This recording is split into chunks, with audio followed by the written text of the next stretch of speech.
Et coucou les enfants, j'espère que vous allez bien. Vous savez, il faut que je vous dise, chaque semaine quand je prépare cette petite vidéo, c'est mon petit bonheur de la semaine. Et je suis encore plus heureuse quand je vois vos retours et que je vois que vous êtes contents de le faire aussi. Alors merci de m'envoyer tout ça et puis on continue hein. Comme chaque semaine, notre vidéo va se passer en 3 étapes. La première, on va travailler la respiration et la diction. La deuxième, les petits exercices ludiques. Et la troisième partie, le défi. On va commencer avec la respiration. Vous allez vous mettre debout, bien sur vos 2 pieds et vous détendre. Tout votre corps est bien détendu. On met les 2 mains sur le ventre et on va respirer. On va inspirer par le nez et expirer par la bouche. Quand j'inspire, mon ventre doit se gonfler et quand j'expire, mon ventre doit se dégonfler, comme si mon nombril essayait d'aller toucher mon dos. Ok? On y va ensemble. On inspire.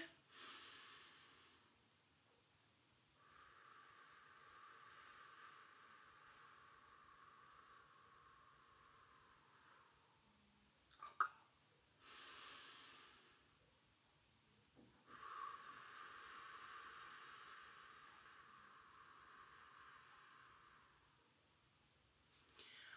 On va rajouter un petit quelque chose pour que vous ayez vraiment une image et que ça vous aide à libérer un tout petit peu d'air et pas tout recracher d'un coup.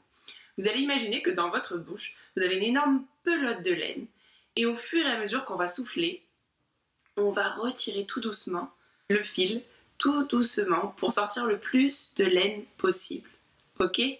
Donc on y va, on prend bien son inspiration, on gonfle le ventre au maximum.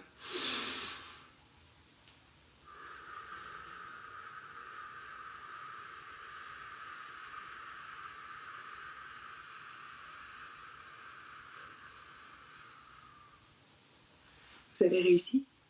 On le refait une deuxième fois. On y va, on inspire.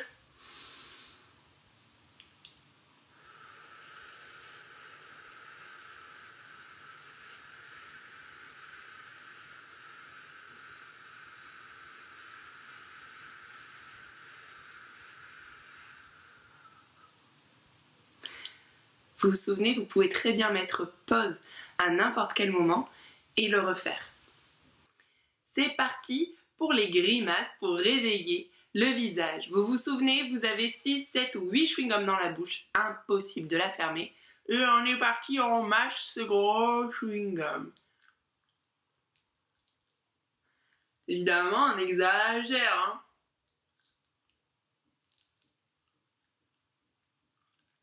Maintenant, on va faire le son brrr. Et on va rajouter un petit peu comme la semaine dernière, c'est-à-dire qu'on va faire du son en même temps. On va essayer de faire comme une alarme. Je vous montre l'exemple et vous le faites avec moi, après moi, d'accord?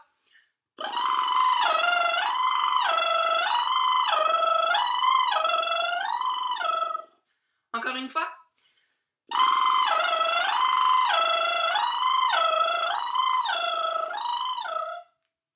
Bien. On reprend une fois le tadala. Alors là, maintenant, ça y est, il commence à rentrer. À partir de la semaine prochaine, on en fera un plus compliqué. Donc on y va pour la dernière fois avec le tadala. On le fait avec chaque voyelle. On y va, c'est parti. On prend son inspiration. Ta, da, la. Te, de, le. Ti, di, li. To, do, lo. Tu, du, lu. Vous vous souvenez à chaque fois, vous êtes censé sentir qu'au niveau de votre ventre, ça fait comme la respiration saccadée qu'on avait déjà faite, d'accord? Ça envoie des petites impulsions. On le refait une fois et on essaye d'aller un petit peu plus vite. Et vous essayez de prendre conscience de ce qui se passe au niveau de votre ventre. On y va, on inspire.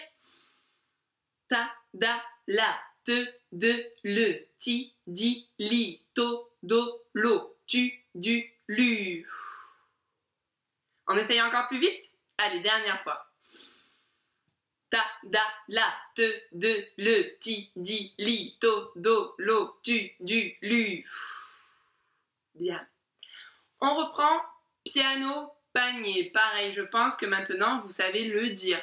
Alors on va essayer de le dire un maximum de fois sur une seule respiration. Les mots, je rappelle, sont piano, panier. S'il y en a qui veulent mettre une petite difficulté en plus, vous pouvez rajouter papier. Piano, panier, papier. Moi, je vais garder piano, panier. On y va, on inspire. Piano, panier, piano, panier, piano, panier, piano, panier, piano, panier, piano, panier, piano, panier, piano, panier, piano, panier, piano, panier, piano, panier. Vous devez sentir au fur et à mesure votre ventre qui dégonfle et pas vous crisper et retenir et ne plus respirer pendant que vous le faites. D'accord? Pour finir, on va reprendre la phrase « Son chat chante sa chanson ». On la refait. Son chat chante sa chanson. Son chat chante sa chanson. Et on accélère. Son chat chante sa chanson. Son chat chante sa chanson. Son chat chante sa chanson. On passe à la deuxième partie. On va commencer à échauffer son corps. Pour cela, je vais vous demander de marcher. Et quand je vais dire 1, vous sautez. Quand je dis 2, on se met accroupi. 3, on dit bonjour. 4, vous vous souvenez, on se baisse et on caresse un petit chaton en disant qu'il est mignon. Et on va rajouter un 5. Au 5, vous vous arrêtez, vous regardez des deux côtés et vous dites mais je suis où là? Ok? 1, on saute. 2, accroupi. 3, bonjour.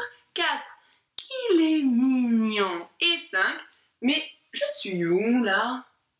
On est parti, on marche pour l'instant sur un rythme normal. On n'est pas pressé, on n'est pas trop lent, on ne fait pas des gros pas bizarres. On marche comme si on était dans la rue.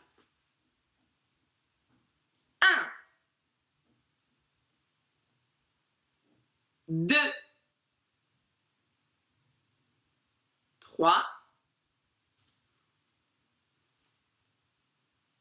4, 5.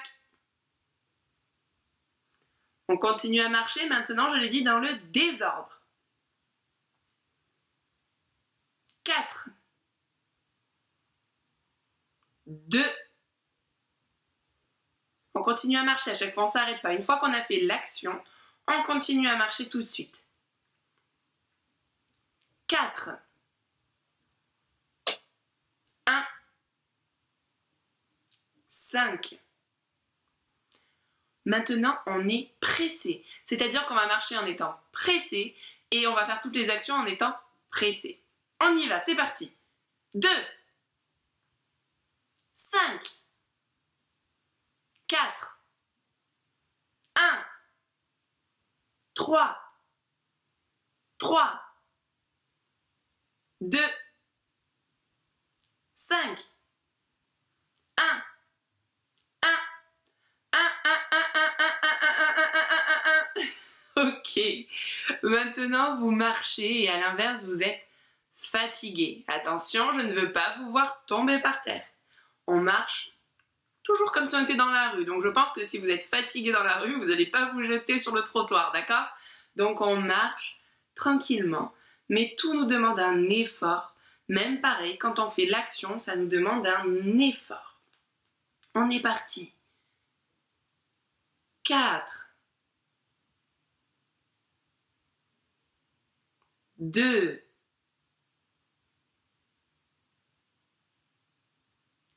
1,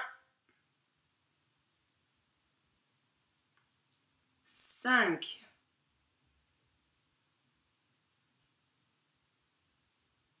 3, 5. Ok, vous pouvez vous arrêter. On va maintenant travailler les émotions. Vous allez avoir besoin de 2 chaises ou 2 tabourets. Allez les prendre, mettez pause et revenez. À tour de rôle, vous allez vous asseoir sur ces chaises. Et chaque chaise, évidemment, représente une émotion, un état. Alors, la première fois, vous allez vous asseoir sur la première chaise et vous allez être agressif. Et quand vous allez vous asseoir sur la deuxième chaise, vous allez être calme. Vous le faites une première fois pour tester. Et ensuite, vous refaites un deuxième tour, toujours avec agressif et calme, mais en l'exagérant. C'est-à-dire que je veux que vous soyez vraiment dans un état agressif et la deuxième dans un état très calme. Vous avez évidemment le droit de parler, d'inventer des phrases, de dire pourquoi vous êtes dans cet état. Mais vous pouvez très bien aussi le faire seulement avec du mime, c'est-à-dire sans parler. Allez-y. On va faire un deuxième tour. La première chaise, vous êtes effrayé. Et la deuxième chaise, vous êtes heureux. Pareil, un premier tour pour essayer, pour voir comment vous êtes, qu'est-ce que ça vous fait dans votre corps. Et le deuxième tour, vous recommencez effrayé et heureux en l'exagérant. Et troisième et dernier tour, la première chaise, vous êtes déprimé. Vous n'avez vraiment pas le moral, ça veut dire. Et la deuxième chaise, vous êtes optimiste, c'est-à-dire qu'à l'inverse, vous voyez tout du bon côté et vous vous dites que ça va aller. On passe au jeu à deux. Le premier, on l'a déjà fait, c'est le jeu du miroir. Vous allez vous mettre l'un en face de l'autre, on commence avec les mains, et faire des mouvements lents que l'autre va devoir copier. Si vous êtes plusieurs, il y en a un qui peut faire les gestes et avoir plusieurs miroirs en face sans aucun problème. Deuxième jeu, vous allez vous mettre l'un en face de l'autre et le but du jeu, c'est de ne pas rigoler. Il y a des moments où vous allez juste vous regarder et vous allez très vite rigoler. Il y a des moments où ça risque de durer plus longtemps si vous êtes très très fort. À ce moment-là, à vous d'essayer de déconcentrer la personne qui est en face de vous, mais attention, sans rigoler. Est-ce que ces jeux à deux se sont bien passés? Génial! Maintenant, on va passer au mime. Cette semaine, votre mime, ça va être de réaliser un gâteau imaginaire.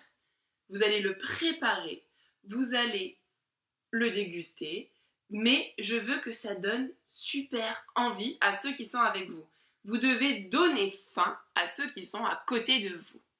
Alors évidemment, ça va être un mime un peu particulier parce que normalement on n'a pas le droit de parler, mais aujourd'hui je vais vous autoriser à parler, à montrer à quel point ça sent bon ce que vous cuisinez, à nous dire quels ingrédients vous allez mettre dans votre gâteau surprise et que ça donne très très très envie. Je sais pas vous, mais rien que de vous en parler, ça m'a donné envie d'aller faire un gâteau. On va passer au traversé. Vous vous souvenez? Vous marchez, puis moi je vais vous donner une action, un métier, un animal, n'importe, et vous allez essayer de le refaire, de faire ce que ça vous inspire. C'est parti! Première traversée, vous conduisez une voiture. C'est vous qui êtes au volant de la voiture. On garde la voiture, on sort de la voiture. Alors attention, je veux que vous me mimiez tout. On coupe le contact, on enlève la ceinture, on ouvre la porte, tout.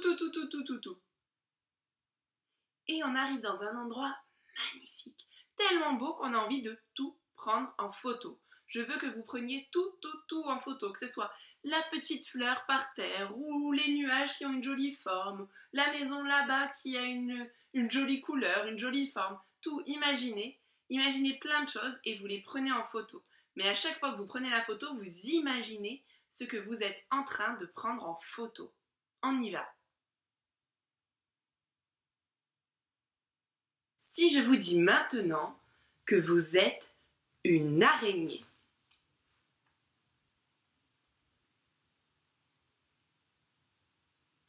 et maintenant vous êtes un renard. Si je vous dis maintenant que vous êtes un voleur,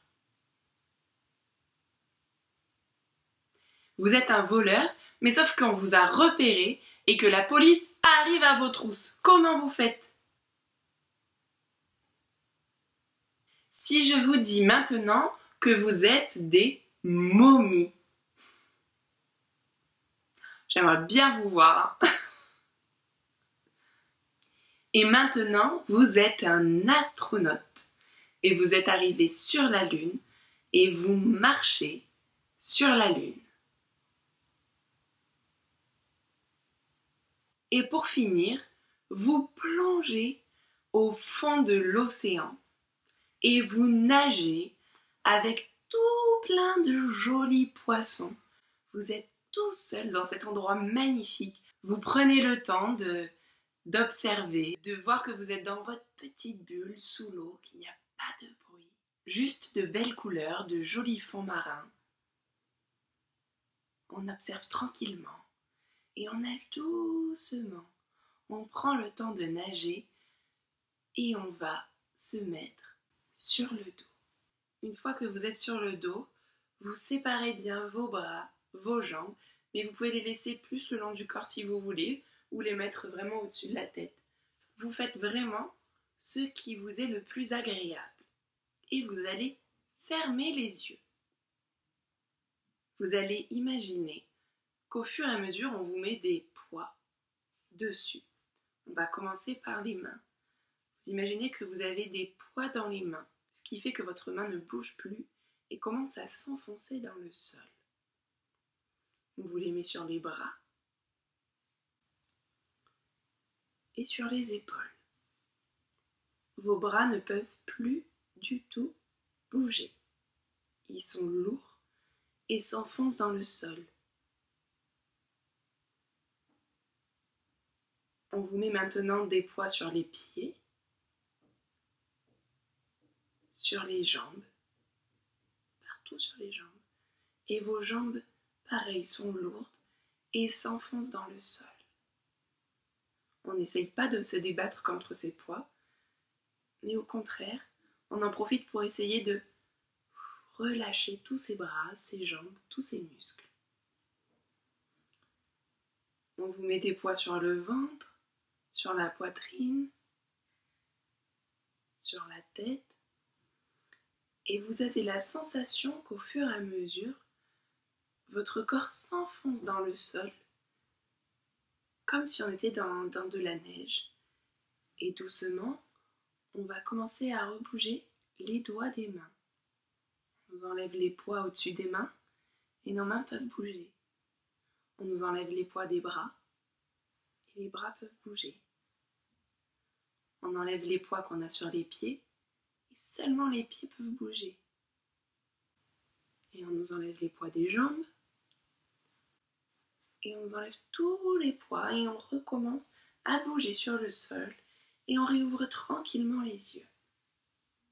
Quand je vais vous le dire, vous allez vous remettre debout tranquillement, mais je veux que vous passiez par 4 positions différentes avant d'arriver debout. Que ce soit des positions pas forcément habituelles, sans vous faire mal, mais d'essayer d'imaginer différentes positions, de faire 4 statues pour se lever. Allez-y, c'est parti.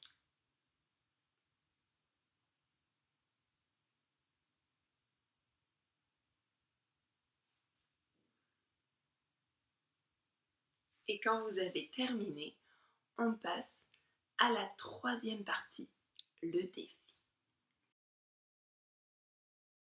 Le défi de cette semaine va être de tourner une publicité. Vous allez devoir imaginer une publicité sur un objet que vous avez à la maison qui existe ou sur un objet qui n'existe pas, que vous fabriquez, que vous inventez. Pour cela, quelques petites règles. La première, la publicité doit durer 30 secondes maximum. La deuxième, c'est on n'improvise pas, c'est-à-dire on n'invente pas. Je veux que vous preniez le temps de l'imaginer, que ce soit seulement en l'imaginant dans votre tête, en l'écrivant, en le dessinant, mais vous prenez le temps de bien l'inventer. C'est votre travail là de metteur en scène aussi, pour savoir comment vous allez faire, qu'est-ce que vous allez tourner, qui va y avoir sur votre vidéo, où va être placé le produit, etc. etc. Vraiment, essayez de l'imaginer. Ensuite, il va falloir bien penser pourquoi ce produit, pourquoi il est aussi exceptionnel, pourquoi c'est celui-ci qu'on a envie d'acheter. C'est des questions qui vont vous aider à réaliser après votre publicité. Vous avez évidemment le droit de faire une mini-histoire, hein. Vous faites ce que vous voulez. Je vous laisse faire ça, je sais que vous avez beaucoup d'imagination, j'ai le temps de voir ça à travers vos exploits. Dernière chose, vous devez trouver un slogan, Un slogan, ça va être une petite phrase d'accroche que vous allez avoir en général à la fin de la publicité, qui fait que ça va rester en tête, qu'on va s'en souvenir et que ça sera peut-être le produit qu'on va acheter. Ensuite, une fois que vous avez bien tout ça, vous pouvez vous lancer et filmer votre petite publicité. Évidemment, une fois que vous l'avez tournée, je compte sur vous pour me l'envoyer. J'ai vraiment hâte de voir ce que vous allez faire. Et voilà, notre cours est terminé pour aujourd'hui. J'espère que vous vous êtes bien amusés. Moi, en tout cas, j'ai hâte de voir tous ces résultats. Et puis, merci de me montrer que ça vous fait plaisir aussi. Comme je vous l'ai dit, c'est mon petit bonheur à moi. Et puis, ça me permet de voir que finalement, il n'y a pas que vous qui avez du talent. Ou peut-être que c'est héréditaire parce que certains parents se débrouillent pas mal du tout, hein. C'est chouette de voir que ça vous permet aussi de passer des petits moments en famille. Bon, sur ce, je vous souhaite un bon cours. Travaillez bien ces petites publicités. J'ai hâte de voir le résultat. Et puis, moi, je vous dis à la semaine prochaine.